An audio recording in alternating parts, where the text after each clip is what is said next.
Hello, everybody, and welcome to Chat from a Hat. I am your host, Josh Brown, along with my co-host, Caleb Luther. Caleb. How are you? Pretty good. Long day, but I was able to get a little bit of rest in before coming in, and I brought my positive energy tea with me. Drinking it. Basically finished with it. Good to go. Good to go. I know you're doing great. Yeah, I'm doing flipping fantastic. Been up since 3 this morning. But why? But I'm sick as a dog once again. Let's make the episode about sickness. It's sickness. All right, so It's a sickness episode. ever since Down to sickness. yeah, wow. That's what your voice sounds like. Yeah. Wait, it sounds pretty okay now. It's okay. Medication. This morning was over the terrible. counter. This morning was terrible. OTC is what it was. OTC. Like I was telling you earlier, ever since I got COVID back in November, it seems like every other month now I have some sort of head cold or congestion problem or sinus problem, and to be quite honest with you, It sucks. I'm a little tired of it. Man, I'm tired of the honestly, that's how I was last year because I got COVID in January of 2022. Then I had kidney stones the next month, which are totally unrelated. unrelated. But then I also got some sort of cold in early June. Yeah. And then I went on vacation in late August and got sick again. And I was like, will it ever end? But I have not been sick since. I don't know what it is. I tell you what, It was a bad year. Vicks has got. Vicks. I might have a. I may have a what's it called? A stock now in Vicks. As much as I have as much money as I've given them in the last The like Vicks, 6 the months. vapor rub? No. The over-the-counter Vicks. Oh. It's almost like Okay. Dayquil. Does it have a taste when you put it in your mouth? No, it's a soft gel. Bite it's- into it. No. Bite into it. No. Just to see if it has the Vicks flavor. Just to it. it's like eating a jar of Vicks Vapor Rub, is what. I mean, I've contemplated it many nights before. Listen, and bad Vicks- nights. And you know what the funny thing about it is that I know we're completely off topic of what we were talking. is important. It's important. I like Vicks Vapor Rub. I do. I love it. I love Vicks Vapor Rub. I've had the same little container of it for like Never- 13 years, and I don't know how it has not went away. That's because I don't know how. It's literally a jar of smell. It's like it reforms after I put a certain amount in my in my nose. Not gonna lie, I know they say not to, but I do. Because what happens is it's like the gunk from Ghostbusters 2. Yeah. Whenever whenever the sickness comes on, whenever your sickness is coming on and it hears you cough and stuff like that, it just expands and just becomes more. Yeah. Anyway, so yes, I am not feeling good. Woke up at 3:00 feeling like a bag of okay, but anyway. It's a Bo Burnham joke. Go watch Inside. If you haven't watched it, you should, because it's amazing. Yeah. Go watch it. Go watch it. Anyway, so, Caleb, last week we talked about A24. Fun did. episode. Fun episode hasn't caught much traction for some reason. I don't know why. Maybe because it's the holiday week. I think it was because, that's what I was going to say. I think it was the holiday weekend, and not to mention the fact that I really do think it's the holiday weekend. Probably around this weekend. Let's re-release it. Let's re-release it like in a couple of months. Granted, it's gotten some it's got some listens and some downloads and stuff like that, and that's fine. And we appreciate the people that took the time out of their holiday to listen to the episode. That's dumb holiday. Who even celebrates that? Me every year, every with year. my family. But yeah, so if you haven't had a chance to go listen to that episode, go listen to that one. Go listen to some past episodes. Caleb, where can people find us? And that's at the end of the episode, Josh. People don't want to know that yet. We're at the end of the episode. Yeah, this is what we're wrapping it up. Wrapping it up already. So, you guys missed the MCU tier, and it was a blink of an eye. Rewind it real quick. You'll catch it. It's there. Anyway, so Caleb, we are talking about the MCU this week, and we have a few topics in the hat that we've talked about when we put them in there, but I think they kind of adapt to what we're talking about with the MCU today. Yeah, we can combine a few things here. In right, this one.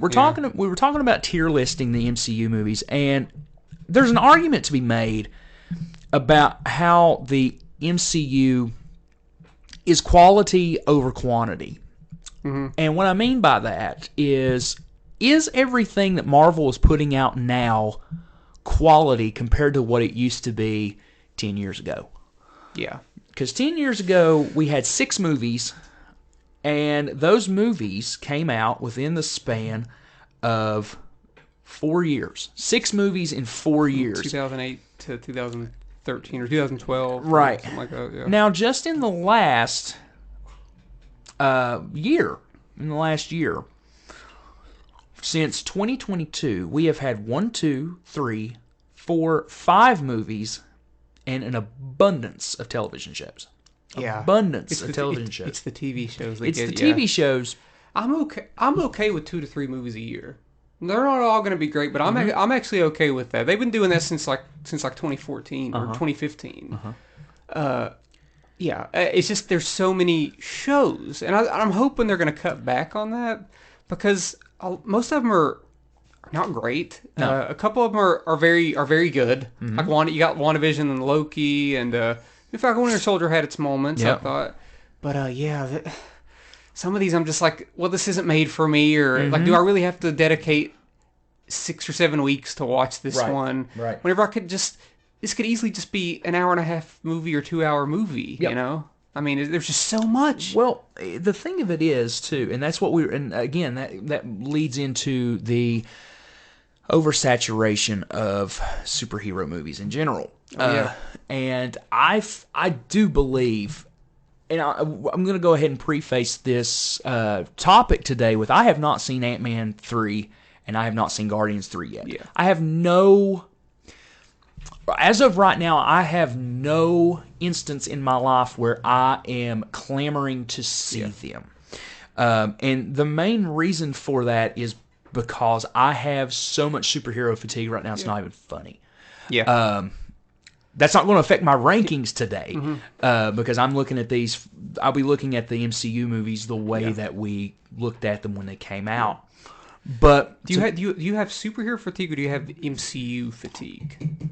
I think there might be a difference. I think it's a little mix of both. I have no inkling to see the Flash. I have not cared about watching a single DCU movie or DCEU movie. Never. I don't care. I don't care about them. Yeah. The Suicide Squad was great, though. And you watched it. And Peacemaker is great. Suicide Squad was good.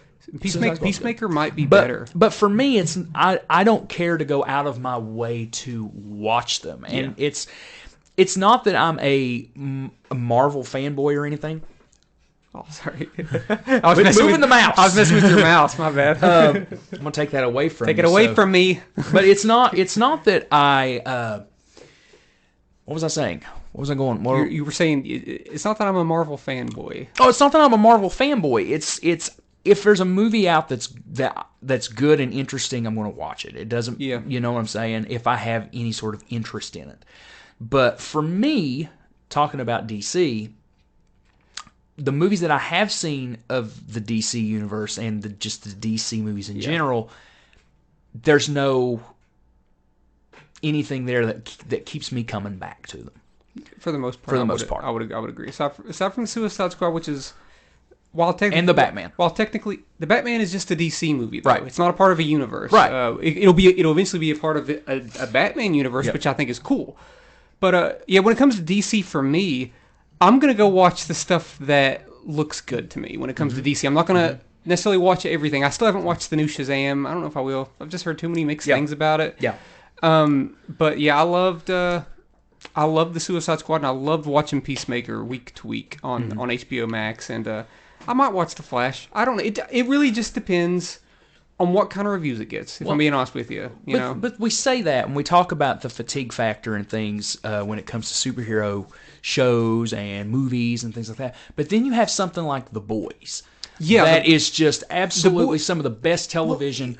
Well, it's crazy because last year was actually a really good year for superhero stuff, and really hardly any of it involved Marvel. Exactly. Because you had, right off the bat in January, Peacemaker started. So sorry, Peacemaker started on HBO Max. I'm like, oh, this is great. Then the third season of The Boys, actually, the Batman came out in March. I was like, oh, I like this more than most stuff I've seen from Marvel. Yeah. In a while. And then The Boys season 3 came out, and I was like, oh God, The Boys just keeps raising the bar, and it does commentary on superhero stuff like satire, while also in itself being a really good comic book show. Right. It has some really serious and dramatic storylines, while also kind of being goofy, like with the stuff with the Deep. Yep. But you mean with you? Yeah, with me. But when it comes to fatigue, when we're talking about fatigue, I'm not sure if I'm fatigued. I think that there was a time in 2021 where I was fatigued because the first movie to come out after COVID hit was Black Widow, and I was like, I don't like this. Then Shang-Chi came out, and I was like, I should like this more than I do, and I like it, but I'm not. It's whatever. Then Eternals came out. I was like, I'm not loving any of these. But then No Way Home came out, and I was like, I loved watching this. Yeah. To me, it's just a matter of I just want this stuff to be good. Right. If it's not very good, I'm gonna feel like I'm fatigued. Like. Which brings us back to quality versus quantity. And here's where I totally understand your fatigue and your hesitation to watch anything Marvel, but you are truly, truly missing out on Guardians of the Galaxy Volume 3, which, I mean, we'll get to more of that when we rank it in our tier ranking here. But I've watched it twice now, and it is my third favorite MCU movie. Like, it really made me feel the way that I felt watching some of those older movies from 6 or 7 years ago. I was like, oh, this is the magic that has been lacking, even in like Spider-Man No Way Home. As great as that is, it doesn't sit as well in your brain a year later. Right. Guardians feels like an epic and personal, complete story for the Guardians. As with Ant-Man, Quantumania, I would urge you probably not even to watch it. It's because it's one of those Marvel movies where it's like, okay, you're going to feel the fatigue here because it just feels like another piece of the puzzle here that doesn't necessarily end up anywhere, and the story doesn't do anything spectacular. Right. So we've been getting a lot of those over the past couple of years, I think. And it's just a matter of... It's like the formula has always kind of been the same. And we're starting to catch on to some of that formula, and the writing has gotten a little weaker with that formula. There was a time, maybe 6 years ago, when all those movies had a similar formula, but there was always an excitement watching them. Yeah. And plus, you always and with those excitements and the writing, even though it was getting thin, there was a end goal. Yeah. There was an end game. No pun intended. End game felt like a series finale. Right. And it felt like everything was leading up to this point. Yeah. So far, Phase 4 has felt like nothing. And the 3 best movies of Phase 4 have been movies that, for the most part, don't play into the big picture. Agreed. And I consider that No Way Home. I think Black Panther Wakanda Forever is a Black Panther. It's a Wakanda movie. And Guardians. Those are just... I know it seemed like Spider-Man was going to be like this big thing that plays into... But it really wasn't. It was mostly a Spider-Man Peter Parker movie with 3 different Peter Parkers. I know it had some fan servicey stuff about old Spider-Man movies, but it didn't really play into what the big picture is now with what we're seeing. And the big picture does not seem that exciting, and it seems all over the place right now. And it doesn't seem like there's any sort of a linear story. And the thing of it is, it's like you're setting up... I know you're setting up for the whole Kang Dynasty and the Secret War stuff and everything like that. We don't even know if that's going to happen now. Yeah, we don't even know how that's going to go. We don't know how it's going to go. We don't know if they're going to find another actor, if they're just going to completely scrap it. I mean, it's kind of in shambles. I feel like you cannot scrap the whole Kang thing. I don't think you can, because he is a baddie. Because he's been in 2 things. Apparently, he's still going to be in Loki season 2. Right. So it's like, what do you do? It's a mess. But that's the thing. I feel that we are reaching a point with Marvel where they do need to take a step back and reevaluate how much they are putting out at once. I think they have over the past months, whenever certain shows have been pushed back or whatever. Because, man, like last year there was a lot of. I feel like there was a lot of shows. There was like 4 shows or something, and I didn't love any of them. Like there were parts of Moon Knight that I really like. Which, I mean, I guess it's cool. It's okay to talk about the shows now because we're not including them on the tier. No, right? We're not just doing the movies. So we can get some of this out of the way. Moon Knight was a mixed bag. The great stuff was great, but like I don't understand why that needed to be 6 episodes. There was a lot of filler in there. So here's the thing. Okay, I want you to think about this for a moment. WandaVision premiered on January the 15th. In 2021. In 2021. Yeah. She-Hulk's last episode aired October the 13th of 2022. Yeah. Okay? Falcon and Winter Soldier... Okay, so just to show how much space you had in between, okay? Yeah. WandaVision January the 15th to March the 5th. Every week now, there's an episode. There's an episode. Falcon and Winter Soldier, March 19th, April 23rd. Then Loki debuted in June and ran until July. August had What If. It ran till October. November had Hawkeye, which ran to December. Then you had a 6-month gap. Yeah. It was 6 months. Moon Knight came out March the 30th, ran till May the 4th. Miss Marvel, June the 8th to July the 13th. And She-Hulk from August the 18th to October the 13th. Yeah. In the span of 18 months, you had a 6-month gap that a show wasn't on every single week. Yeah. And that didn't include the movies that were coming out, too. Yeah. It's to the point now where is my brain tricking me into thinking that those shows in 2021 were good shows, or was I just happy to see something because we went a year without anything? Right. I think that for the most part, WandaVision and Loki were good shows, and I think Hawkeye was fun. Hawkeye was fun. It wasn't memorable, but it was fun. Right. I didn't love What If I'm being honest with you. I liked What If. I loved an episode of it, the Doctor Strange episode. I loved. But I don't know. There were some episodes that I loathed, if I'm being honest. Like the Thor episode. I hate to say it. I think Falcon and Winter Soldier was forgettable. Had it not been setting up Captain America 3 or 4, it suffers because it was another one that probably could have been movie length. Mm-hmm. And the villain is not memorable. But I think thematically there was some timely stuff in it that I felt was emotionally very strong. I thought it ended really strong. But yeah, when you have a weak villain, it's hard on rewatch. It's tough. Yeah. But yeah, I'd say the 2021 series were stronger than the 2022 series because Miss Marvel started off strong, visually strong. It was interesting, but then there was just a lot of padding there in the middle. It could have been a movie, and She-Hulk, I just never got into it. Never, I might have liked 1 or 2 episodes, just couldn't. It wasn't my brand of humor, and it's one of those things that it's a sitcom. Yeah. So if the comedy don't work for you, the show's not going to work for you. Not going to land. So. But what's interesting is that last year there was also a couple things they started their special presentation. So they did Werewolf by Night, which was like a 45-minute black and white movie. Yeah. And that was cool. That was like, oh, this is interesting. This is like a little horror art film. And obviously the Guardians Holiday Special was a lot of fun. It leads into Guardians 3. So if they do stuff like that, like these little 45-minute specials, that's cool. Yeah. But I don't know if I want to dedicate 6 weeks to something that might not be that good, you know? Yeah, and I think that's... Because I saw the first 3 episodes of Moon Knight, and I just could not get into it. I couldn't finish it. Yeah. I just could not. I couldn't get into it. It just sucks because the 5th episode is one of the best things I've seen from Marvel, but the rest of it as a whole is... Especially the finale, man. I did not like the finale. Yeah. It really kind of ruined it for me. Well, want to get into it?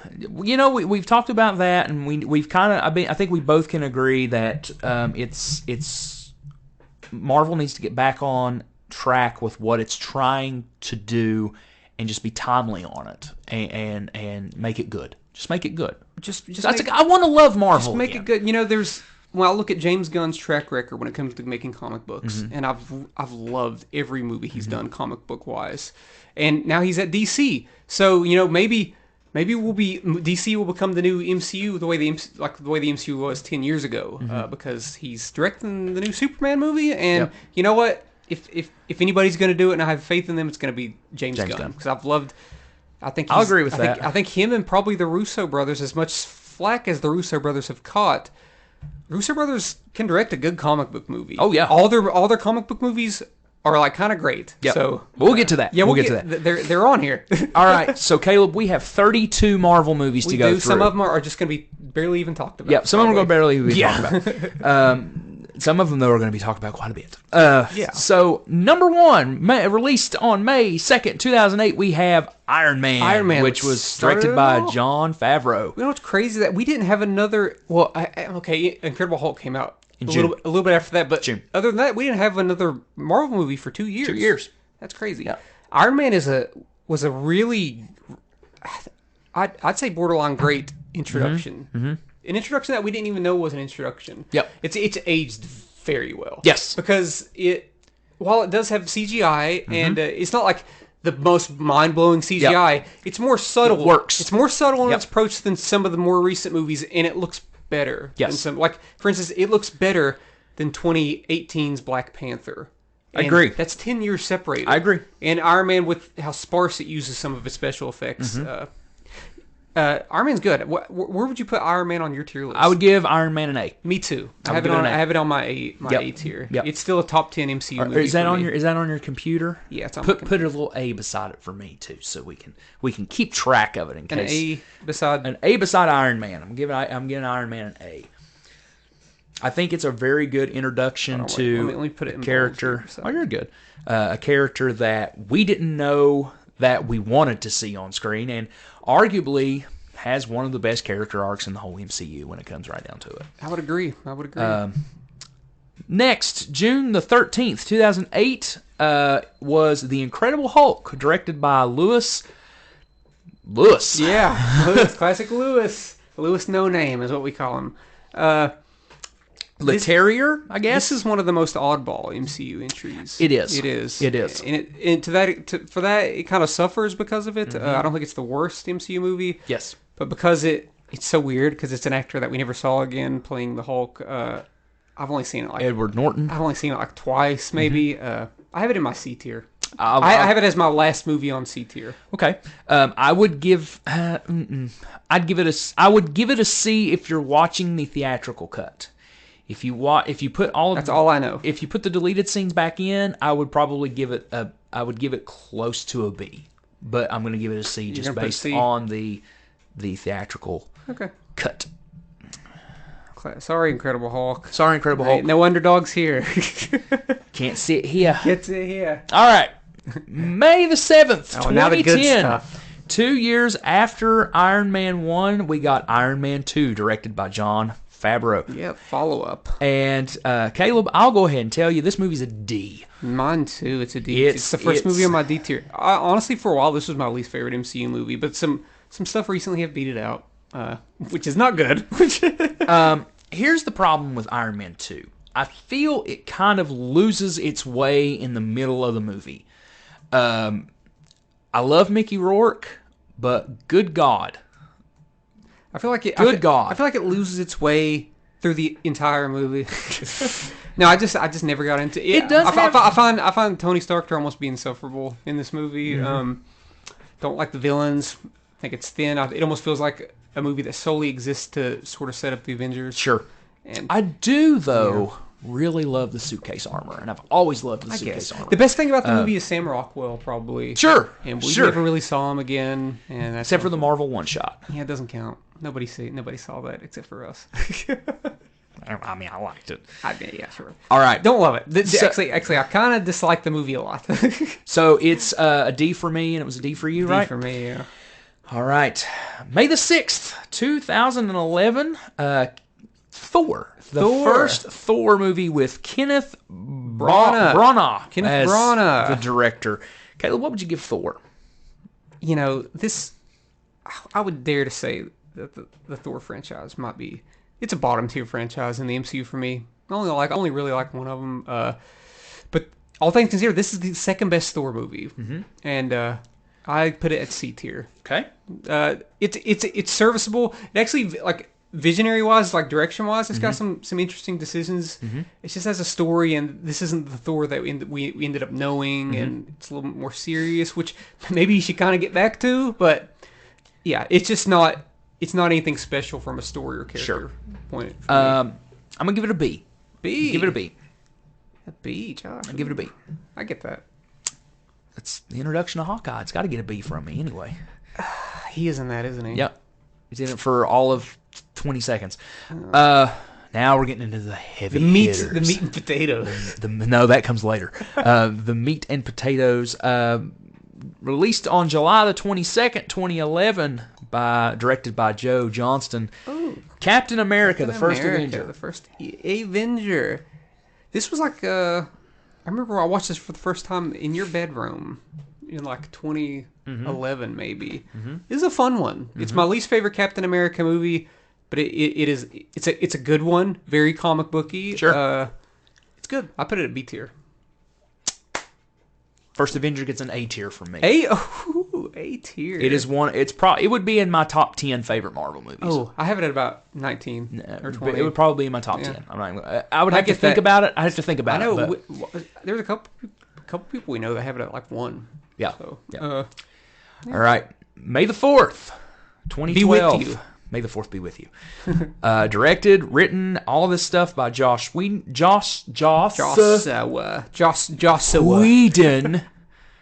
The Avengers.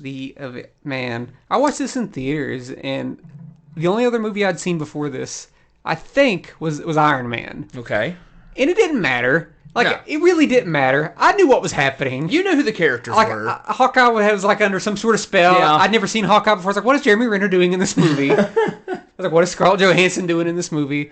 But man, that movie was a Who are blast. these people? This movie was kind of a game changer for Sure. its time, even though there's been better things in this vicinity since then. Yes. At the time, this was a game changer. I'm aware that Captain America's suit is awful, and I'm aware that the poster is terrible for this movie. It's one of the worst superhero posters ever. It's bad. They need to update that. It's bad. But man, this is an A tier for me. It's an A tier for me as well. It's. I think it's aged fairly well. Uh-huh. When the build up to the big battle in New York City Yes. is great, and there's some really good bits of humor that we saw later in Marvel that Yep. ended up like destroying Marvel, but at the time Yep. it was good. Yep. So, A tier for you. A tier for me. A tier. All right. Yeah, that's a top 10. That might be my 9th or 10th favorite MCU movie. Phase 1, complete. Phase 1. We didn't get another... The best phase. We didn't It's get a not. Marvel movie again until the next year, May the 3rd It was one of the worst ones. of 2013, and that was directed by Shane Black, Oh, my and bad. that is Okay. Iron Man 3. I got that confused with The Dark World. Yes. Okay, Iron Man 3. Iron Man 3 was one that I didn't see till like way after it came out. Uh-huh. I think I watched it, I want to say like in 2017. That came out in 2013. Mm-hmm. I might have watched it in 2017, 2018. I'm nixed on Iron Man 3. I think it's a breath of fresh air for the MCU. Uh-huh. It's different. I love, the I guess it's called the sort of like a Roots sort of story where Iron Man has to sort of just be Tony Stark for a bit, go inside this town, and it just feels like very like homely to an extent. I just really don't like the third act of this movie. It turns into a comic book movie, Yep. and it looks stupid. Yeah. I hate the I hate the flame hands. I hate the that. flame stuff. Yep. It looks so cheesy Yep. and bad It looked for bad. a movie that really wasn't like that. Yep. There's still some good action in it though, Yep. but it's not one of my favorite MCU movies. It's a decent Christmas movie to watch at the holidays, but I have it at C tier. Just Yeah. not a favorite. It's got some interesting stuff. In I put it at C tier as well because again, like you said, that third act is I horrendous. think it sucks. Yeah. But the saving grace of it is Robert Downey Jr. pretty much playing Tony Stark as having post-traumatic stress disorder. Yeah, that stuff is great. And that stuff is Yeah. absolutely fantastic, and it shows the range that Robert Downey Jr. could still act at, that he didn't have to be a constant ass. Yeah. No pun intended. Yeah. But he was as he was able to continue to play roles where he was able to show his acting chops off, and he didn't get that very much in the MCU beforehand. Yeah. So And he got to show more of it even after this movie. Sure. Yeah. Sure. Some really big arcs for him after this one. November 8th, 2013, directed by Alan Taylor, we have Thor: The Dark For World. the Dark World. Tell you what, you want to talk about an overhated movie? This ain't one of them. An overhated movie. I think it gets a bad rap, dude. Josh, it's not very good. I think it gets a bad rap. Between this and Iron Man, for the longest time, battled for my least favorite MCU movie. With that being said, Iron Man or Iron Man 2? Iron Man 2. my Yeah, bad. okay. Iron Man 2, yeah. That being said, the third act has some really cool action scenes, like visually interesting action scenes, like whenever they like go inside like the I don't know, whenever like the teleportation Yes. scenes. Yeah. That stuff's cool. It's just one of the weakest, most forgettable villains, and a story that's just bland, not very good. I kind of don't think it's the worst Thor movie. No. So, but it is a D tier for me. It's a bottom 3 or 4 Yeah. MCU movie for me. It is a D as well for Yeah, me. not very good, and most people would agree. I think most people would agree that it's not many people's favorites. Yeah. Here comes the heavy hitter. Big one. We got a couple heavy hitters here in a row, I think. April 4th, 2014, we had Captain America, the Winter Yeah. Soldier. Caleb, Captain America, the Winter Soldier, let me tell you something. It's not a superhero movie. It's a spy movie. I don't care what anybody says. Yeah, sure. It- The third it act, has- the it third has act gets a super- little bitty. Sure, it but- has superhero yeah. elements, but that movie is a spy movie and an espionage movie more than anything else. That's my first S. It's a good one. Yeah, you got it at That's S. my first S. Yeah, it's excellent. It's a top, let's say top 5 Mm-hmm. MCU movie for me. Maybe I have it at A tier. It's the first movie on my A tier. Just slightly missed S tier for me because I don't know. It's still. There's one emotional scene in it. I think we all. We know. could spoil. It's a if you hospital haven't- scene. If you haven't watched these movies by now, What's her name? Catch up. What's her name? Peggy. Peggy. That is emotional. That scene's more emotional than the funeral scene in Civil War. yeah, Yeah, I would say so. That hospital scene is rough. Yep. But I think as a whole, from beginning to end, when it gets to its third act, it didn't have a huge emotional punch for me, and I like to save those for S tier. Sure. Okay. But yeah, it is still probably the most grounded MCU movie, Yes, right? I Would you would think say any so. of these other ones, or we thought Black Widow was going to be, but it wasn't? I would. I'd say so. I'm looking at I would these. put Doctor Strange as being very grounded. Josh, get out of here. No. Iron Man. I'd say between Iron Man and. In this movie, yeah. Okay, who am I kidding? It's Captain America: The Winter Soldier, because Iron Man's still the guy in an Iron Man Yep. suit flying around. See, Winter Soldier has great action. You talk about the emotional element making it an S tier. That's where you and me kind of Yeah. differ on them. I'm just looking at them from an MCU movie as a whole. Yeah. And if I was going to sit somebody down and be like, these are the movies you need to watch. If you don't watch any other Marvel movie ever, and you can ask me any question about them afterwards, because I know you're going to be lost just a little bit. Yeah. That would be the first one I would put in front of somebody and say, watch this. Okay. This is all you need to know. This guy, this guy, this guy. Tell them who they are, then let them I loose. throw them right into Infinity War. Sure. They can watch the little tree man run around and Yeah. scream, I am Groot, and wondering what the hell's going on. He's not in it that much. He's in it quite a bit, Ah, if you think about that's it. teenage Groot. He doesn't get much screen time compared to Yeah. Baby Groot or original Groot or new Groot. So Well, there's a lot of different Groots. there's a lot, so many Groots. So many What's Groots. next? The next one. Speaking We got of another. Groot, We got another banger. Speaking of Groot, August the 1st, 2014, the first Oh man. MCU movie from James Gunn, Guardians of the Dude, Galaxy, Guardians of the Galaxy, Volume 1. So this really, I think this was the movie that kind of really got me into the MCU. Okay. I know I'd seen some of the other ones, but this is the one that I went back and I watched this twice that weekend. I watched it on premiere okay. night, then I watched it with my dad. We loved this movie. Yeah. I was just surprised because I'd seen two of James Gunn's movies before this. I just watched Slither and I watched Super, and those are hard R's. And I was like, how's he gonna do go into a PG-13? PG-13? And I was surprised by just how emotional this movie is. Yeah. Right off the bat, first scene is emotional. The movie's filled with comedy and good character building, but then at the end, it's emotional again. Yep. It's like, oh my god, there are like 2 or 3 scenes in here that get me. Yep. And I just love the characters, their chemistry, story-wise. It's not like the greatest story, Right. But the Guardians movies don't need great stories as long as it has character arcs, and this movie has plenty of that. Here's the thing about Guardians of the Galaxy. Whoops, sorry about that, guys. Dropped something. Guardians of the Galaxy does right what Eternals does wrong. And we'll Yeah. talk about that later with Eternals. Guardians has 5, 6, 7 characters. It's about 7 characters in the first movie, correct? Something like We have the 5, you know, you got Nebula, who's not in the Guardians yet, so she's not Right. as established. but she's there. she's there. We also have Thanos is we have Thanos, and we also have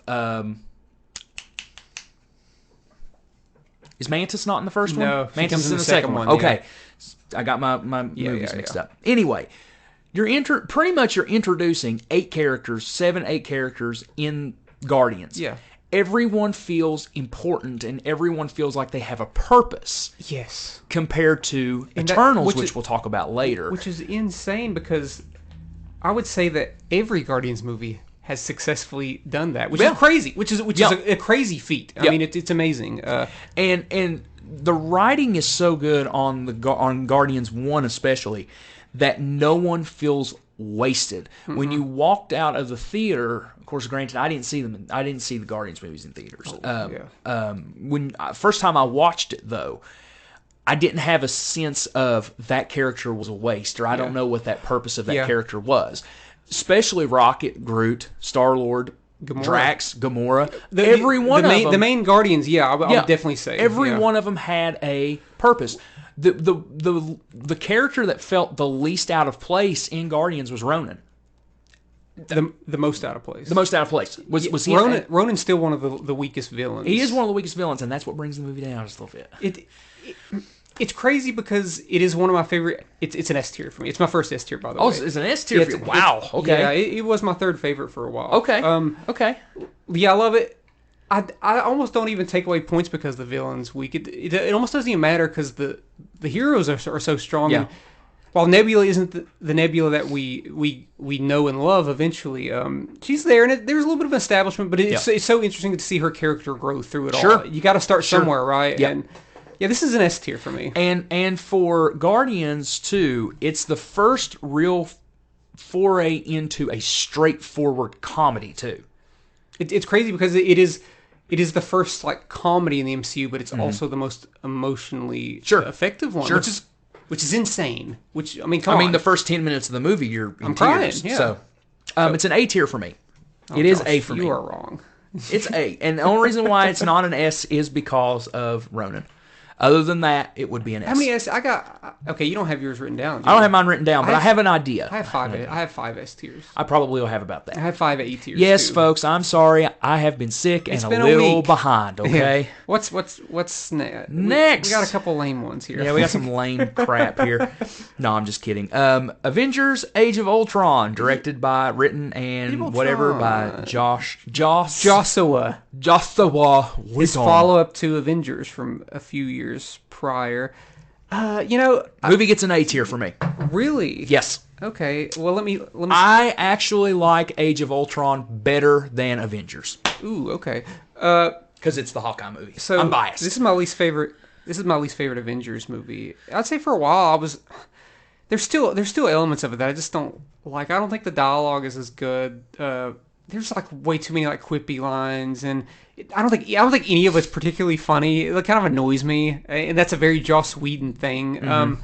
But I think that thematically and overarching story, it has aged very well. Yes. And it has the scene where they're at Hawkeye's ranch, and all that stuff is great. There's some really good just moments between the characters. Between the action with big Bruce set pieces. and if it Widow. If it wasn't for the comedy and a lot of that stuff, which I still don't love, and I think that there's a lot of missed opportunities. I think Ultron could have been a lot better. The character Ultron could have been a lot better. It's a B tier. Okay. I'd say for a while for me it would have been C tier, but it's a top 20. For me. I just have a very that was honestly the first Avengers movie that I saw too. Yeah. So it kind of holds a special place, and I do still think the beginning scene in the snow is great. Awesome. Yeah, that's one of the best action scenes. So there's a scene in the New Guardians that is very similar to that. I'd say it's better actually. Well, yeah. You're talking me into the theater, Caleb. You're talking me into the theater. Hopefully it keeps making money and it'll be around. You'll get to watch it will be. You know how Marvel movies are. It's got legs because it's good. Well, so it's making money because it's good. Moving on. I said my piece. What did you give it? I gave it B tier. Okay, I gave it an A tier.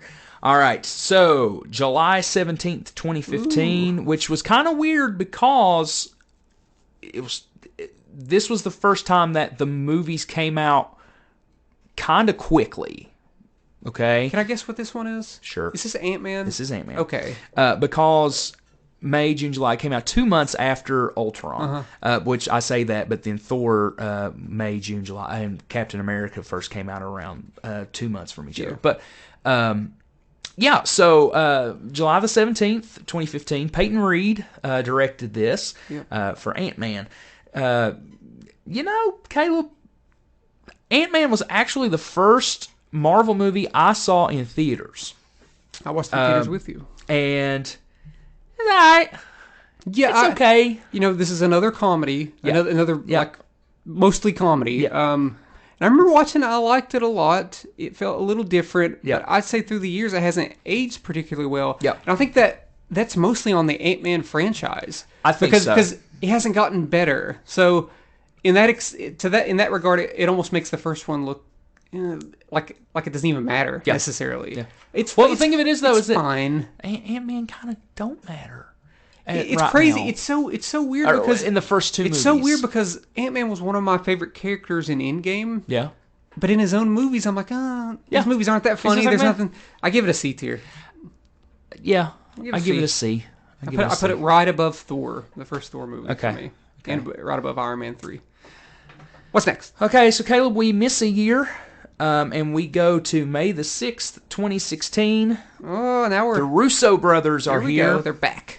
and it is Captain America: Civil War. This was a big movie. Big movie. Big movie. Big movie. Caleb, go ahead. I have it at A tier, right behind Winter Soldier. I'm always kind of interchanging Winter Soldier and Civil War. Mm-hmm. They're kind of similar movies, but Civil War leans a little bit more into the comic booky edge. Introduction of Spider-Man and Black Panther, and I think it does honestly kind of a fantastic job. I know that's kind of crazy for a movie that's centrally about Captain America and Iron Man to introduce two of your biggest characters. They do a good job. Yeah. I used to be reluctant about the airport scene because it felt like a somewhat grounded, thrilling movie, and then that happens. And then it just throws comic book but at you. through the years, that is a really fun. It's sort of like it lets you breathe for a little bit. Sure. It's a fun scene, and Sure. leading up to that third act, which you're expecting a big, huge showdown, but it's a more not. it's a more personal fight. Yep.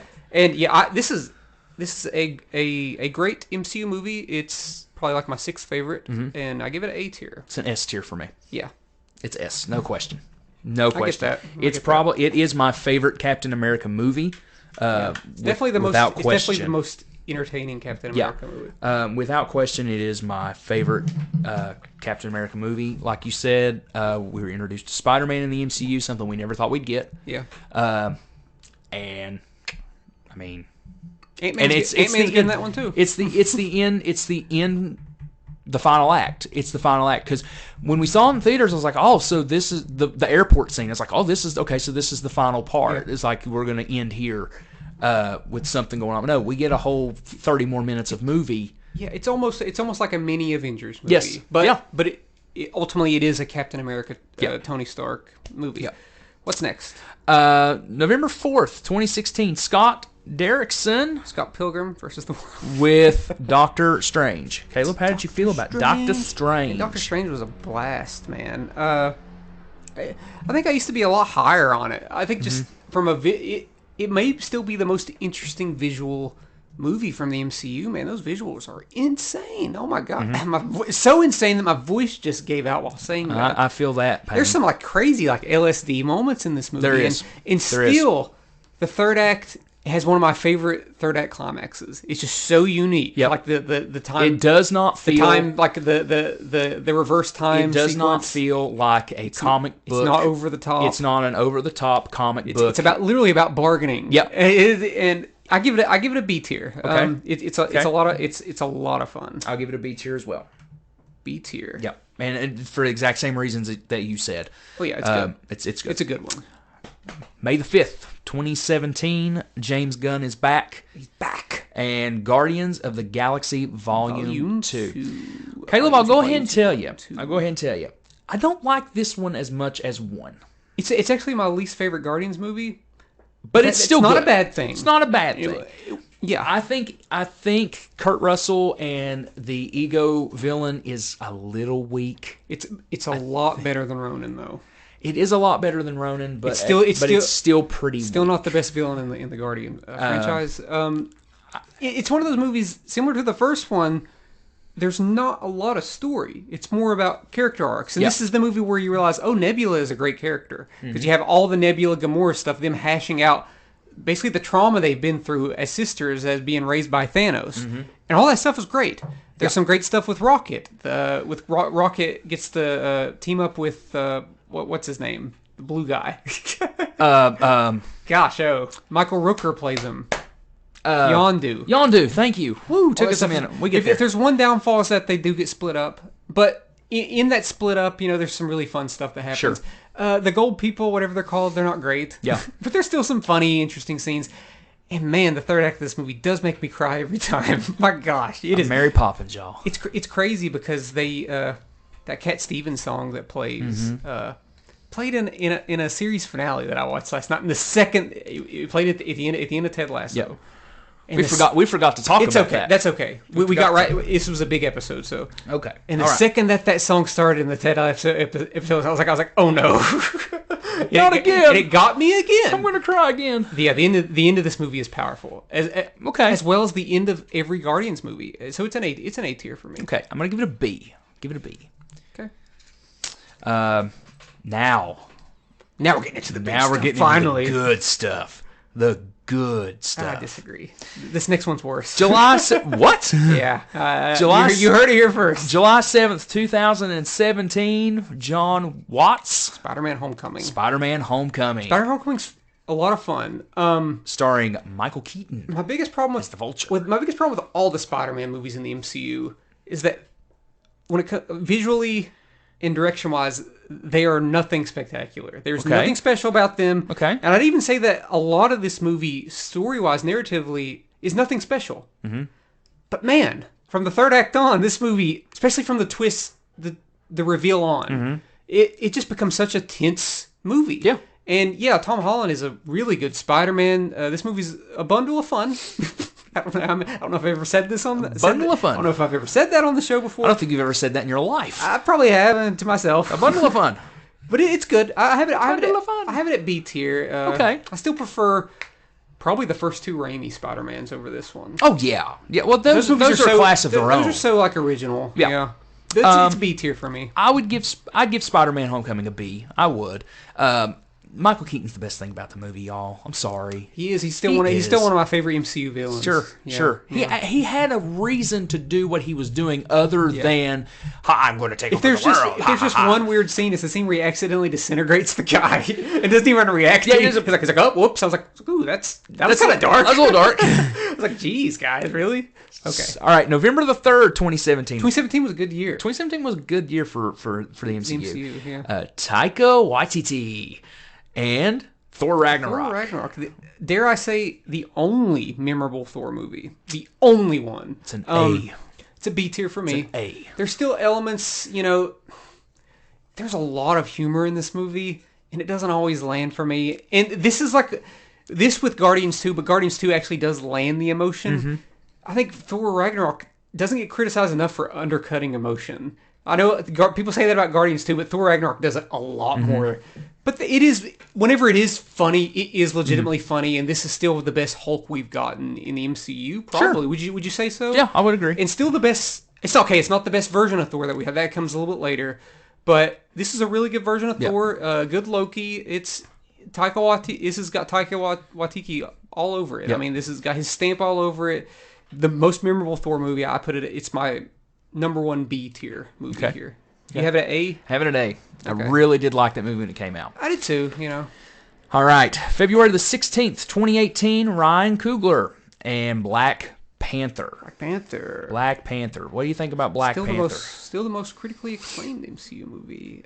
Which is shocking to me. I do really like Black Panther. Because Wakanda Forever is better. I would say not. I would. I would say I would. say that they're right side by side. There's elements of Black Panther that are clearly better than Black Panther, but Mm-hmm. I think narratively and especially the villain in the first Black Panther movie is just so strong. You're right. It's so You're right. strong, man. You're right. Killmongers are such a yeah. He really Because I really did. Now that you think about it, better- now that you said it, better I did than not like the villain in 2 at all. I didn't dislike him. I liked him fine enough, but he is not Killmonger. That's Yeah. for sure. So you're right. Yeah. 1 is better than 2. I like it more. But I'm thinking of 2 from a perspective of the beginning of that movie. The whole first act of that movie of Wakanda Yeah. Forever is a eulogy to Black Panther. Oh, yeah, and yeah. that is, if that would have been the movie of 2, it would have. You know, if and that it- would have been the whole thing, Yeah, that would have been better than and Black it ends Panther. really 1. strong too with that too. But yeah, the Black Panther. The downfall of Black Panther is that the visual effects just don't look done. They don't they're look not. done, and it's They're not. And it really hurts the third act because you're having these big grand action scenes and all of it looks bad. Yep. And it kind of takes It looks me out like of a the movie. PlayStation 2 Luckily, it kind of graphic. recovers with Killmonger's final scene. It's Yep. a great scene, but Yep. the fight leading up to that just oh my god, man, this It looks like a PlayStation 2 game. it is still the worst CGI I've seen in the MCU, which Yep. is very unfortunate because it deserves to have good Yep. good CGI. So for that, it's a B tier. I for wish me. they would go back and recut that film. Me too, And man. redo it. It deserves it. but and, yes. and people that don't think that are in denial. What would you give it? B. Yeah, I give it's it a a B B. tier. I give it a B. It's one of my. It's right behind Ragnarok for me. All right. Russo brothers are back. They're back. April they're back. 27th, 2018. Avengers: Infinity War. Infinity War. Man, this was a big, This was a big huge movie, man. Huge movie. It's crazy because structurally, there's really no 3-act structure. This is like a continuous climax for 2.5 hours, Yep. and it's dark. It's funny. At times, it becomes a Guardians of the Galaxy movie, and I love it. I can't think of anything as far as when it comes to as a comic book movie that I don't like about this movie. It's my second favorite MCU movie. It's easily an S tier. Like, Okay. my gosh, and this is most people's favorite MCU movie. And I'm like, I get that. It ends at a place that we've never seen from the MCU. It's sort of like the Empire Strikes Back of the MCU. Yeah, it is. It's It's the Dark Knight of the completely- MCU. completely. I just love the note that it ends on. It's Yep. just such a dark, It's like ominous. bleak. Yeah, yeah. It's yeah. It's an S. It's just so good. It's an S. Oh, it's an it's S. great. Yeah. Even though we know, like, when the characters like vanish or whatever Mm-hmm. at the end, you know, they're probably all going to come back. But Tom Holland's acting in that scene gets me every time. Yeah, dude. Oh my gosh, that's sure. emotional. It's and even with that, Chris Evans, when he just kind of like sits down and he's just like Everybody's so good in that movie. he's just And- like, oh God, and we were wait. talking about Thor. This is the best Thor. Yeah. This is like, oh God, this is peak Thor. Yeah. Thor's probably the best thing about the movie. Yeah. His little voyage with Rocket and Yeah. Groot is just so. It's good. all about Then redemption. him coming to Wakanda. It's Yeah. like, oh my gosh, this is like incredible. Yeah. Oh man, goosebumps. It's when he shows all up. goosebumps. It's when he shows It's up. almost goosebumps all the time in Yeah. this movie, Yeah. right? They It's- should have just called it I'm Avengers I'm almost Goosebumps. talking myself into thinking that it's the best MCU movie.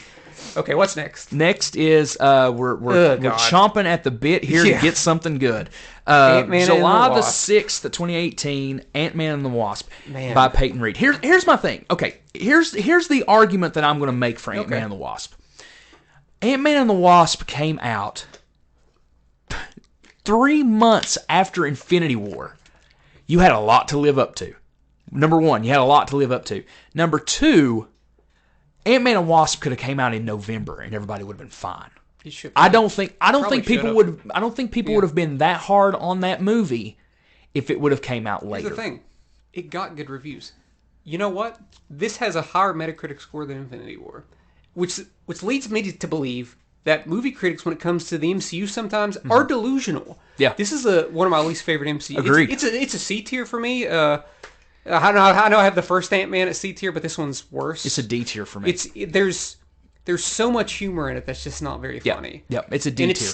it's still not the worst Ant-Man movie. Well. So it's like, yeah, D tier. It's a D tier for me. Okay. Yep. Okay. I'm yeah. not a fan of Ant-Man and the Yeah, Wasp. this movie. I at remember all. when I watched it in theaters, I thought it was fun, but then whenever I watched it again streaming, I was like, "This movie doesn't work for me necessarily." Like, there's parts of it that does. I was but no. I was not a fan of it when we first watched it, and I wasn't a fan of it on second viewing either. It's not very good. It's not very good. Yeah. I don't know why I don't have it at D tier, but I don't. March the 8th, 2019, Anna Boden and Ryan Fleck with Captain Marvel. Probably the most hated MCU movie. And I don't understand why. I don't either, man. I think this I movie's don't get I think this it. movie's a lot of fun. Yeah. I watched it. Okay, I watched this movie in theaters. Granted, I got into movies for free. I worked Mm-hmm. at the theater. I probably watched it 3 times in theaters. Because I watched it at a midnight screening. Mm-hmm. Watched it with you. Yep. Watched it with Dad, and my dad loves Captain Marvel. My dad's like, "Caleb, this is the best movie in the MCU," and it is fun. There's some inconsequential stuff in it. You know, Sure. the villain's not great. Carol Danvers as a character could use some work, but I still think it's a lot of fun. It's my last movie on B tier. Okay. It's like 20 or 21 for me. Yeah, I think it's better than what fans say. Okay. I think it's fun. I would give it a C. It's kind of middle of the road for me. I feel there's some story problems in it as far as her whole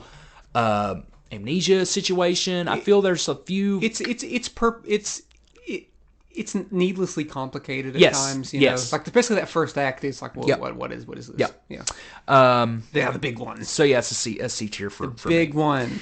April 26th, Yeah, Josh. 2019, the Russo brothers back to finish off with Endgame. Truly, it felt like the end of an era. It did. Watching this movie, I watched this. This is the movie that I watched the most in theaters. Same. I watched it 4 times in theaters, and it was so good every time. The highest grossing Marvel movie of all time. It's my favorite MCU movie. I have it. Absolutely. It's my top S tier. Absolutely. I know a lot of people prefer Infinity War, and to an extent, I get that. But the emotional highs of Endgame is just so good, and like the build up to that climax. That climax just even the climax, while not emotional, it'll probably make me tear up. Yeah. As soon as it starts, that music hits and everybody comes and fights. I'm like, oh, this is a big CGI mess, but it's earned. It's completely earned. even the it really kicks off when Thor, grabs Stormbreaker and Mjolnir, and he's like, let's kill him, correctly this time or whatever he says. I don't remember what it is. Or let's whatever. Yeah. And they just march toward Thanos. I'm like, let's effing go. Then you get the Captain America scene. And then you get the portal scene, and it's just and then all the third act post fight, because I don't want to spoil big stuff here, but it's very emotional. Yep. The whole ending is super, and it ends on a really good note. It does for Captain America. Great no mid or end credit scene, which is great. Also, right. Didn't need one. It was the first Marvel movie, even going back and watching all of them multiple times before Endgame came out. It felt like, to me, the perfect closer for a movie franchise ever. If you would have ended the MCU with Endgame, even with its faults of what they have, I would say that it is a flawless saga. I agree. But then they went and made Spider-Man Far From Home. Which was the next one, the next movie, which had a lot to live up to. When I watched Spider-Man Far From Home, the last episode I talked about how I was in a deep depression with anxiety and watching Midsommar. This came out the same week as Midsommar. So I watched this the same week, and I struggled with it. I'm not going to lie. I struggled with it. July 2nd, 2019. Yeah, it came out right before Independence Day. It came out 2 months after Endgame. And it kind of makes fun of Endgame in the first scene, which is like, oh, was that necessary? Did you have to do this? It's fine. It still has one of my favorite villains in Mysterio. Super fun villain. But similar to the Homecoming, I don't know. There's just, story-wise, up until the end, the third act, there's just not a lot to grab onto. Spider-Man's a great character. And to me, it is a B tier because it is very well done. Yeah. But it's just big shoes to fill after like such a great it's the end of an era kind of movie. It's literally the same thing that Ant-Man and the Wasp that fell into. I think it's better than Ant-Man and the Wasp. I think it's actually quite a bit better, but it's barely above average for me. Yeah. I would give Spider-Man Far From Home I'd give it a B. It would be a very low. I have it a B lower. too. I have it a lower B for me. Yeah. Well, so that ended the Infinity Saga. That is the last movie of the Infinity Saga. Which is stupid. Which is stupid because the next movie takes place as someone just likes to rev their engine as they go by. As it's a prequel. It's pretty stupid because this movie should be in the Infinity Saga. And that came out on July the 9th, 2021. After a year of no movies. A year of no movies. 2 years of no movies. Almost. Yeah, it was 2 years because COVID. Yeah. This movie was supposed to come out in 2020. Yeah, you're right. I just meant there was a whole year without any movies. Yeah. So 2 years of movies.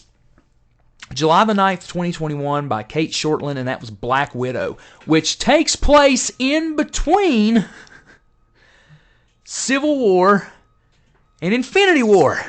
It is probably the most pointless movie in the MCU. It is pointless, and it's not awful, but it's pointless. It's pointless. It's hard to really latch on to anything emotional because this character is no longer part of the MCU. It's a story that doesn't need to be told. No longer part of the MCU. We already know what happens in the movie based on the movies after this one takes place. Black Widow should have been a Phase 1 movie. Or a Phase 2 movie. She should have got a movie way back. It. She didn't deserve this. No. which just feels inconsequential. If there's one bright spot, it's the introduction of Yelena. Yes. That's the only thing about the movie that is redeeming, is that we got She's been that good character. ever since, with her like 1 or 2 appearances ever since Yep. then. But yeah, that's really the only like thing that She's really, she's the bright moment Even in at that- Hawkeye. even at that, it's not bottom tier for me. Like I said, I don't have anything at F tier. Okay. D tier is the bottom for me. Yep. I had this as one of my last C tiers. I think I gave it a 5.5 or 6 out of 10. Mm-hmm. It's a C tier for me. Nothing. It's inconsequential. Doesn't matter. Right. It's a C. Yeah. C. Hey, I don't know how it got. I kind of don't know how it got as good of reviews as it did. It just I don't irritates understand me. It irritates me on a personal note because I know that character deserved that. She better. deserved something better. and she deserved a better movie than that. Yeah. What's next? Shang-Chi and the Shang-Chi. Legend of the Ten Rings, Shang-Chi. September 3rd, 2021 is when that come out with Destin Daniel Cretton? Maybe. Cretton. I'm horrible with names, and he all the time's putting me at names read them. I think this was like peak of me having Marvel fatigue. Okay. Was around this, and Okay. Shang-Chi still has some of the best, like, one-on-one combat Sure. action scenes. Especially the first half of the movie. Yep. I like the first half of the movie more than the second half. I do as well. A lot of fun, some really good action scenes. I like the villain. His dad is a good Mandarin. A good Mandarin, right? Like, he's kind of like the Mandarin. Yeah, he is the Mandarin. He's the Mandarin, yeah. Yeah. And I don't know. I just remember being really disappointed in what the third act became. It became a CGI movie. The CGI looked good though, compared to Black Panther. Mm-hmm. But I just wanted something on a more personal level. Like I thought the movie deserved. I thought the movie deserved to have a more personal battle instead of CGI dragons fighting each other. Okay. And they don't look bad at all. They No. look good, actually. There's a budget on this thing. I don't know, and I thought maybe that was the Marvel fatigue, but I have watched it a couple times since, and I feel the same way. It's B tier for me. Okay. B. It's an A for me. Okay. I love that movie. Yeah, I know. I watched it. I think I watched it 3 times in the theater. So it's I watched it twice. it's a runner-up for the most Marvel movies that I've seen in theaters, which was Endgame, of course, which we both saw 4 times. Yeah. We were part of the problem there when it came to I don't care. getting its money. Don't care. So A tier for me, B for you. B for me. I'm like you. I honestly, it gets an A tier for me just based solely on the bus scene, because Great that is scene. some of the best hand-to-hand combat Yeah. that I've seen in a movie. It reminded me of John Wick. A little bit. The hand-to-hand combat stuff without having a bunch of guns. Yeah, But so it reminded me of that. So it's an A for me. Yeah. Oh boy. Oh, the most exciting. The most exciting MCU movie, Eternals. Turtles. Man, Eternals is boring. And I don't think that it deserves as bad. Like, this is still. I do. This is like the. I do. This is the worst. No, actually, it might be like the second worst reviewed MCU movie now, because there was another one that came out. And I don't think it's that. Like, I don't think it's as bad as. It's terrible. I don't think it's as bad as The Dark World or Iron Man 2. It's worse. I think that has worse. I think it thematically has some interesting ideas, but it's just long and boring and would have probably worked better. I know we were dogging the series early, but there's so many characters here that they don't Exactly. do a good enough job Yeah. incorporating them into the story. But I do love I wouldn't say love, but I do find it interesting, at the very least, some of the religious elements in the movie. I think that's interesting, but I rewatched this in theaters and I thought, oh, maybe I'll like it more. But I was like, oh man, this is kind of a slog. Yep. It's a C tier for me. It's terrible. It's not terrible. It's not terrible. Got a leg cramp. You gotta like. That's what you get for calling the Eternals terrible. It's mediocre at best. I think it's terrible. I'm not a fan of it at all. Can the people hear you because you're standing up? I'm standing up. I'm standing up due to my leg cramp right now. It's a long episode. It's a long episode, guys. But yes, I think it's terrible. It gets close. It's between that movie and a movie that we'll talk about here in just a little bit. It's probably my least favorite Marvel movie. It's my 5th or 6th least favorite. No, it's without question my least favorite. I don't think it has anything There's things I like about redeeming about it. Oh, come on. I'm serious. Oh, come on. No, I'm serious. It's at the very thematically kind of interesting. It's just boring. It's like the lowest D that it can possibly get. Okay. I'm not going to give it an F because it's got okay stuff in it. Acting's good. Whatever. Apologize for that if you all got hit with like a poop or something like that. But when you get a leg cramp, it's horrible. It's terrible. Anyway, What's next? And it's still cramping, like really bad, but that's okay. what We'll you make get. it through. All right, so we've got 6 movies left. Can you believe that? Let's zoom through these. We can't zoom through these We're gonna because zoom the through some first of them one, that suck. the first one is Spider-Man: No Way Home, and Way we Home? cannot zoom through Right? that. And that just came out maybe a month after Eternal. It did. It came out December the 17th of No Way Home 2021. was the first MCU movie since Endgame that felt like a huge event. It did. And it was a huge event. And it absolutely delivered.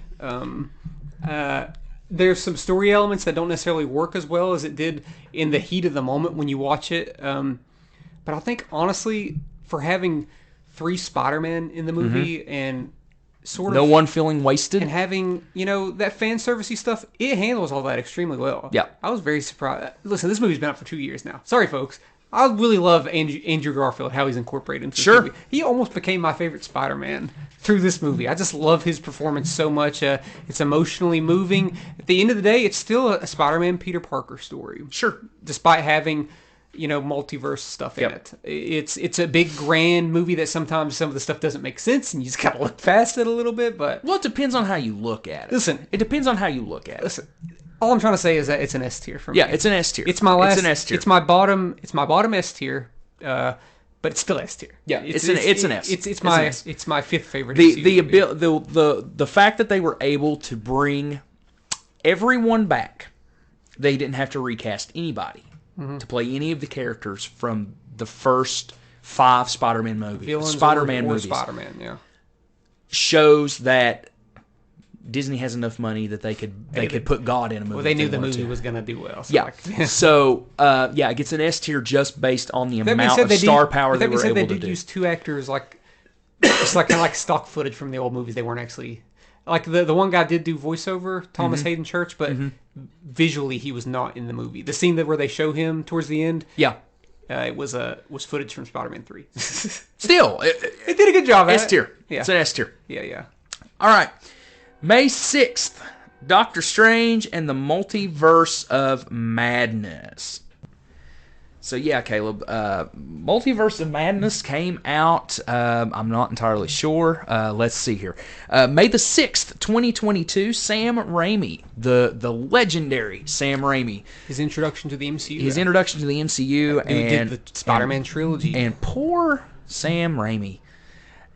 Yeah. Do you feel that sometimes I wish this movie would have got a director's cut.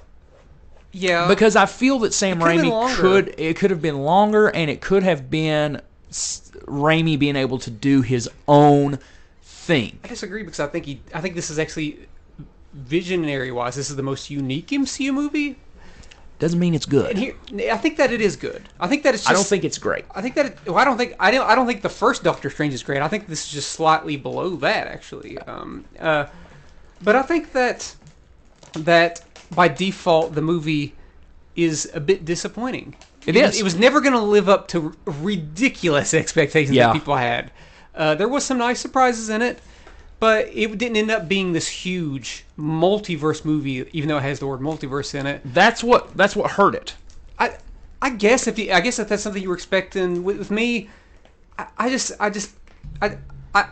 whatever I'm given is what I'm given, and I've got to whenever I realize that this movie isn't going to be the movie that I maybe thought it was going to be, I'm like, okay, it's not going to be that. I got to watch this for what it is now. Okay. And for what it is, there's some really good horror elements. It definitely has some Raimi-isms in it. And I think while it may not make sense with WandaVision, I think Wanda is one of my favorite antagonists in the MCU. I think that she is horrifying in this movie.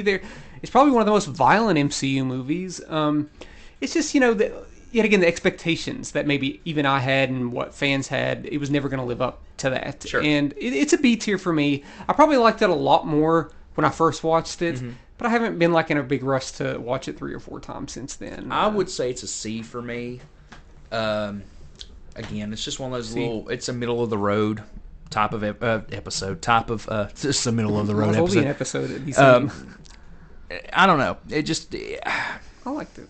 It was fun. It was I liked interesting. it, but it was just. It was. There's some really original like the first one. There were some interesting fight sequences in it, especially with the musical notes and stuff. Yeah, that's the best part of the movie. That's pretty cool. That's the best part of the movie. What's next? July the 8th, Oh, 2022. Taika is back He's with back, Thor: baby. Love and Thunder. Man, I dislike this movie so much. I do too. It's I think it's the disappointing. worst Thor movie. It is. It is. And It is. nobody would have thought that. Nope. Nobody would have thought that it would be worse than The Dark World. I think that it is. I think it is too. The comedy is, I'd say, miss and miss. Yeah. It hits so very few times. Mm-hmm. And while there are some emotional beats towards the end, it just gets deflated by how goofy the movie is. It gets deflated, and it also the point of what I want to say I can't say because it spoils it. Okay. I just feel that it was a perfect time. Sorry, I hate to say it. It was a perfect time to kill off Thor, Maybe. Yeah. and we didn't do that. Yeah. Um, It's a very goofy movie. it's very It's very goofy. It's very goofy. It fundamentally. The Guardians are useless. Yeah, I forgot that they were even in it. They're in it for the first like 5 minutes. Would you consider this a D tier? Oh yeah, It's D Yeah. tier. It's bottom. it's above Eternals, but my not s- by much. It's my second least favorite MCU movie. It's Don't above like it at Eternals, all. but not by much. Don't really like it at all. Actually, at the very end of it, I remember when I rewatched it, I liked the very end. Mm-hmm. I was like, oh, that's nice. But everything that came before it, I was like, no, I don't like Yep. any of this. Yep. What's next? November Panther, 11th, right? 2022. Ryan is also back and doing Wakanda Forever. Wakanda Forever. So it's nice that we do get one really good MCU movie. I mean, in 2021 for me it was No Way Home, Mm-hmm. and in 2022 it was Black Panther: Wakanda Forever. I really like this. I found it to be, for the most part, equal to the first one with better special effects. Maybe not story wise and villain wise wasn't as good, but Right. all the other stuff was better to me. And a great third act climax, a really good emotional ending, a good mid credit that plays into the actual movie. Yeah. Yeah. I liked it. It's B tier for me. Yeah, I'd put it B tier tier? as well. Yeah. It's good. Yeah. All right. Oh, that Last- meats and potato. Last two are all you, pal. Okay, yeah. Because I have Oh, not you seen. I haven't these. seen Ant-Man, Well, and I have not seen I'm going Guardians to tell you, 3. one of these you're not missing out on. That's Ant-Man and the Wasp. It is my least favorite MCU movie. I remember watching this in theaters, and I was like, why are we doing any of this stuff? Mm-hmm. It's not funny. It's it rushes so quick into the quantum realm. It's like literally the first 10 minutes of the movie. And what made the first two Ant-Man movies, at least for the enjoyable for the most part, Mm-hmm. was that they were these cool little side quests like on Earth. But whenever you throw it into the quantum realm and turn it into a Star Wars movie or something, How dare you? yeah, listen, it's just not very good. There's a couple things visually that are fun, but man, Guys. especially the end of this. Guys. The third act climax of this movie actually irritated me. I know Kang. What is that? I know Kang. I don't know. I heard that was part of like the. Did he say that? I don't remember. No, Michelle Pfeiffer knows about Kang and stuff or something Yeah, like that. but they give Michelle Pfeiffer this backstory. It's like why would nobody in her family know this stuff? Yeah. Like I know she just came back in Ant-Man and the Wasp, but Yep. this is stuff you don't withhold. This stuff you Yep. tell people this Yep. stuff. I don't know. I was expected to be epic, and it was not. It is my least favorite MCU movie. I do not recommend it. I don't think it's going to play that much into the big picture either. Probably won't. And don't get me started on MODOK. Do not get me started on MODOK. Oh my God, so That bad, goofy. huh? He looked awful. But you gotta see his butt, He's supposed though. to look awful, Caleb. Well, they did a good job because he looks awful. You got to see MODOK. The last one, movie that just came out. Guardians of the Galaxy Volume 3, the final outing of James Gunn. You know, when I first watched this in theaters, I watched it with my dad on Thursday night, and there wasn't that many people in it, and some of the comedy wasn't playing for me that well. Okay. The emotion was. Listen, this movie immediately, I was like, oh no. Like, oh no. Like, James, the soundtrack, oh no, Rocket. And the emotional beats, often, I'd say frequently, I was crying during this movie. Okay. Then I watched it again, and the comedy worked so much better. Watched it with my mom, who's a bigger MCU fan, and there was more people in the theater, and I laughed a lot. I think the comedy in this one, maybe it doesn't undercut the emotion as much as the third. I actually say it doesn't undercut the emotion at all. The villain, sometimes it's good to have a villain that's just plain evil. Motivation, no. Doesn't need it. This guy's does something where you're like, okay, well, I hate this guy, and I hope that they kill this guy because screw the... it's a movie that deals with animal cruelty. That's all you gotta do. You throw in some animal cruelty, and this puts a print down on just how much I think that Rocket Raccoon is, to me, the greatest MCU character. I thought the Guardians movies were always kind of Rocket movies. I know Peter Quill, but this one is a Rocket Raccoon movie. A lot of Rocket backstory, and it just oh my god, the ending ends at such a place. It gets me. It gets honestly the last 20 minutes, because there's this big action scene that I was comparing to Age of Ultron. That's with a great song playing in the background. Love this one. It's my third favorite MC movie. It's S tier. Liked it more than the first Guardians. I'd like to watch it again. Well, I was hoping we were going to watch it this week. We're going to watch it again. We will watch it. You would be hurting yourself not watching it. If you don't like it, you're lying to yourself, Josh. You're lying to yourself. It is such a good movie. It is the one Marvel movie that's come out so far that I really do want to see. It's maybe the most cathartic MCU movie, especially with dealing with Rocky. You get to see his background and stuff just how hard his life has been. Oh my gosh! And the end is just so cathartic. It's moving in every way. Well, you'll be happy to know that the next, just looking here on Wikipedia, the next few movies. November we have the Marvels that are coming out. Then in 2024, we have 4 movies coming out. Oh, no, it was Captain America the first Captain one? America, The New World Order, Thunderbolts, Blade, and Deadpool 3. Oh, man, I'm only looking forward to one of those. Yeah, 2 of them. I want to see Blade. I liked the old Blade movies, so... I'll be surprised if that comes out. They've had so many rewrites and new people directing. I'll be surprised if that come out, but...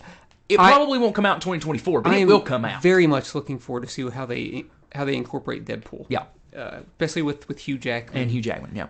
Excited about that. Then in 2025, Fantastic Four. And then also in 2025, we have Avengers, the Kang Dynasty. We'll see. Then, we'll see. And then in 2026, we have Secret Wars. Now, here's the only thing. And granted, I have not seen the movie. But... the guy that wrote Ant-Man and the Wasp is writing the Kang Dynasty. They booted him. Did they? Mm-hmm. Well, they have not updated that on Wikipedia. Yeah, I'm pretty sure they said that last week. He's not writing. Okay. Well, then somebody hasn't updated. Listen, trust me, I was worried about this. Yeah. I'm looking forward. I'm actually looking forward to what they do with Fantastic Four. I'd like to see a good Fantastic Four movie because it hasn't happened. Yeah. So I just want to know who they're casting. I do too. I've heard rumors and they all sound good. Yep. I've heard some of the rumors too. I've heard Adam Driver. Really? Yeah. I haven't heard that one. Heard Adam Driver. I heard that. I heard who plays Harley Quinn. Margot Robbie. Margot Robbie will play. I don't know the names of these characters. I know. I just don't know the names. Storm. So would Adam Driver be Mr. Fantastic? Yeah. Right. Yeah. I forgot who would be the fire guy. It's definitely got to be Chris Evans. He's got to come back and be Josh, get out of here. Johnny Blaze. Got to be. Okay. Who's gonna be the Thing though? Is the question. I forgot who I saw, but they all sounded good though. Well. I think one was Paul Mescal from After Sun, who's an upcoming actor. Mm-hmm. I think he was. They had him playing that character, maybe. Well, I mean, it wouldn't be horrible. Yeah. Again, excuse me, folks. I'm so sorry. Well, Caleb, let's draw. That wraps up our MCU rankings. Yeah. Never going to talk about it again. Never talking about it again. We will never revisit this. Will not. 6 years down the road when there's Won't do it. 55 movies. Not going to do it. Caleb, where can people find us? They can find us by typing in Chat From a Hat on Facebook, on Instagram, on Twitter, on TikTok. And if you want to email us, you can email us at chatfromahatcast@gmail.com. That's where they can find us, Josh. The things I just said. The things that you just said. Well, Caleb, let's draw and see Let's do it. what we're getting for next week. Here we go. Ooh, our favorite movies of the last 5 years. So we're gonna do some recent stuff here. It's been a heavy movie. There was a few weeks there where it was heavy music. Now we're doing a lot of music. A lot of movies. So Favorite movies the last 5 years. So from 2018 2018 to now. Caleb, what? How many do you want to do? Do you want to do? You want to say? Let's do 10. 10. Let's make it hard. Okay. So 5 years. Let's do two movies a year. We have to bring it down to 2 movies a year. You want to do that? Two movies a year? 2 movies 2018, even though 2019, 2 for 19, even 2 though for 2019 2021. I could put 4. Well, I tell you what. 4 from Well, we 2019 almost can't probably. do that because 2020 nothing came out. So yeah, there was a couple movies I really liked. Couple, in 2020. Let's just make it. no rules. Yeah, no rules. I might not have anything from 2018. Yeah, I'll have one thing. Yeah. At least one thing from 2018. okay. All right. So next week we're going to talk about our Favorite movies. 10 movies of the last 5 years that we've really Would enjoyed. we call that top 10 movies of the last 5 years? We'll call Or it. is that too complicated? We'll call it something. Best movies of the last 5 years. Best movies of the last 5 years. And Folks, then we'll blindside them with 10. well, yeah, 10 movies. Even though we're just saying it now. Delete it all. Delete it all. Well, folks, we hope you enjoyed this MCU ranking episode and us just completely bashing the MCU, which is pretty much what we did. I'd say 30 to 40% of it. 30, yeah, about half and half. Some of it's at least really we're good, honest. though. Some of it's Hey, really at good. least we're not fanboys. Oh yeah, and, you gotta and be honest. apologetic. Some of this stuff's not very good. Some of this stuff's You know, not It's just good. not. It's how it is. Anyway, so for Caleb Luther, I am Josh Brown, and we will talk to you next week about 5 movies, 10 movies, Yeah. last 5 years, whatever the episode's That called. is the episode.